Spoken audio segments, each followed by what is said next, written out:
क्या बात है सोलिया, तुम नाराज हो गई हो? नहीं, नाराज किस बात पर होंगी।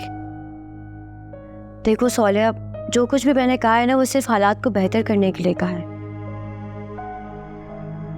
क्योंकि जब तक आप किसी के दोस्त नहीं बनते ना, वो कभी भी आपके हक पे कोई एफर्ट्स नहीं करता।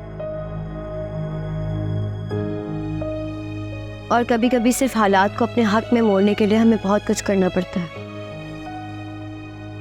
मेरे एक सॉरी करने से तुम्हें लगता है जुबैर मान जाएगा? जो इतने टाइम से वो करता हुआ आ रहा है, सब कुछ खोल कर रख देगा शोएब के सामने और एतराफ़ कर लेगा क्या कि ये सब कुछ उसी का किया धरा है? नहीं, ऐसा बिल्कुल नहीं है। मैं जानती हूँ कि वो ऐसा नहीं करेगा। हाँ, मगर हो सकता है कि वो फुरकान की बनाई हुई कहानी को शोएब के सामने खुलवा दे और फुरकान से एतराफ़ करवा दे कि उसने झूठ कहा है। भले वो अपनी गलतियाँ ना माने, लेकिन अपना इमेज सही करवाने के लिए फुरकान से तो ये सब कुछ करवा सकता है। वो फुरकान को फोर्स करेगा कि वो शोएब को सब कुछ सच सच बता दे। फिर तुम खुद सोचो कि उसके बाद क्या होगा। शोएब शर्मिंदा होगा, तुमसे माफ़ी मांगेगा और सब कुछ ठीक हो जाएगा। और तुम्हें ये सब कुछ इतना आसान लग रहा है जैसे तुम बता रही हो। मैंने तुमसे कहा ना कि ऐसा ही होगा, तुम देख लेना।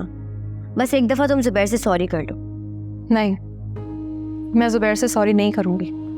सोलिया, मैं तुमसे कह रही हूँ, प्लीज़ मेरे लिए सॉरी कर दो। नहीं ज़ारा, मुझसे ये सब नहीं होगा।